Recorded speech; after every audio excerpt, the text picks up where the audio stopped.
রাষ্ট্র তার ঘোষিত নীতির উল্টো কোনো নীতি বাস্তবায়ন করতে পারে না। সংবিধানের দ্বিতীয় ভাগের রাষ্ট্র পরিচালনার মূলনীতিসমূহের একটি অংশ রাজনৈতিক এবং অপরটি অর্থনৈতিক।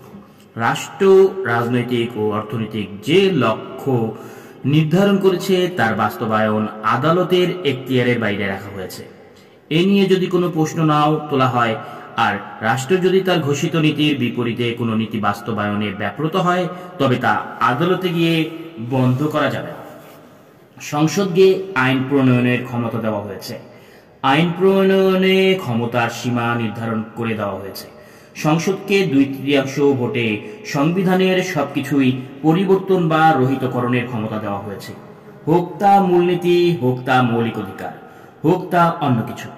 রাষ্ট্রের মূলনীতি বাস্তবে প্রয়োগ না করে এর সম্পূর্ণ বিপরীত পথে চললেও তা কোনোভাবেই সংবিধান লঙ্ঘন হয় না এবং আশ্চর্যজনকভাবে তা বন্ধ করার কোনো বৈধ বা সাংবিধানিক ব্যবস্থা রাখা হয়নি। 2/3 সংখ্যাগরিষ্ঠতা দিয়ে যা খুশি তাই করা যায়।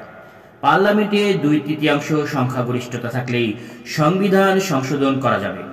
জনগণের অভিপ্রায়ের প্রকাশ যদি হয় সংবিধান, তার স্বাধীনতা রক্ষার সনদ যদি হয় সংবিধান, তাহলে জনগণের ঊর্ধ্বে কারো অবস্থান হতে পারে না। সুতরাং জনগণ তার জাতীয় বা রাষ্ট্রীয় অভিপ্রায় হিসেবে যা ঠিক করবেন সেটা সংশোধনের এখতিয়ার কোনোভাবেই আইনসভার কাছে থাকতে পারে না। জনগণের অনুমোদন ছাড়া সংবিধান সংশোধন হতে পারে না। আমেরিকার স্বাধীনতার ঘোষণাপত্রের যিনি রচয়িতা সেই টমাস জেফারসন পরিষ্কার করে বলেছিলেন, সংবিধান সংশোধন করার এখতিয়ার সিনেটের হাতে থাকতে পারে না।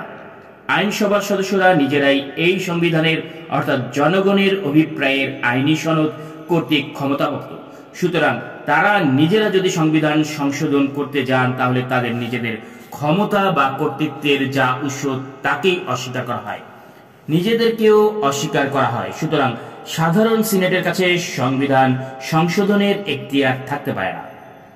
সংবিধান সংশোধন করতে হলে আবশ্যিকভাবে নতুন করে জনগণের অনুমোদন নিতে হবে।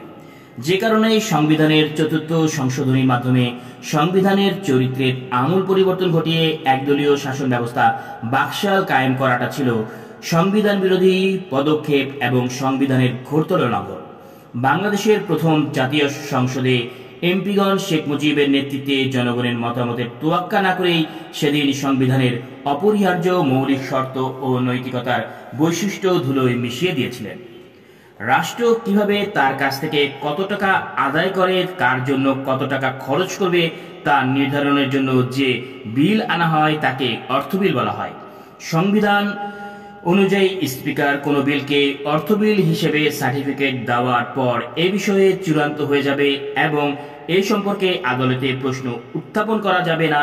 রাষ্ট্রের অর্থ যে কোনো খাতে খরচ করলে, আত্মসাৎ করলে, লুণ্ঠন করলেও জনগণের পক্ষ থেকে কোনো প্রশ্ন তোলার এতটুকু অবকাশও সেখানে নেই। সংবিধানের 11 ভাগে অর্থাৎ একেবারে শেষ দিকে একটি প্রায় অনুল্লেখ্য অনুচ্ছেদ বলা হয়েছে, এই সংবিধানের বিধানবলী সাপেক্ষে সকল প্রচলিত আইনের কার্যকারিতা অব্যাহত থাকিবে। তবে আশানুরূপ আইন এই সংবিধানের অধীনে প্রণীত আইনের দ্বারা সংশোধিত বা রহিত হইতে পারিবে। অর্থাৎ পাকিস্তান আমলে যে সব আইন বিধিবিধান জারি ছিল তা ছিল ব্রিটিশদের পরিত্যক্ত, তাই দুইবার স্বাধীনতার পরও দাড়ি কমা সমেত বাংলাদেশ জারি করা হলো।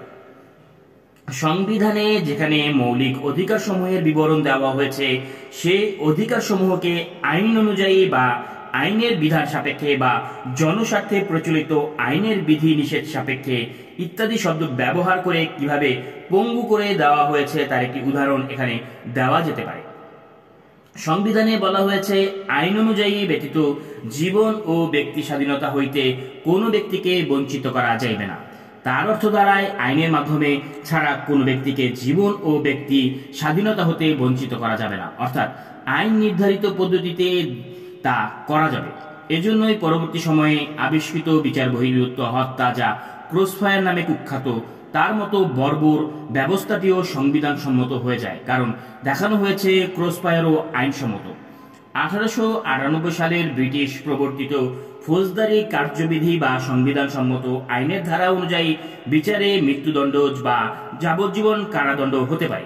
এমন অভিযোগে অভিযুক্ত আসামিকে গ্রেপ্তার করার ক্ষেত্র ছাড়া পুলিশ কাউকে হত্যা করতে পারবে না। এমন কোনো ঘটনা ঘটলে একটি প্রশাসনিক তদন্তে গুলি ছোড়ার ঘটনাটিকেও আত্মরক্ষামূলক বলে মনে করলেই হত্যাকাণ্ডটিকে আইনসম্মত হয়ে যায়। সেজন্যই পুলিশ র্যাবকে গুলিতে নিহতের প্রত্যেকে সন্ত্রাসী ও খুনের মামলার আসামি হতে হয়।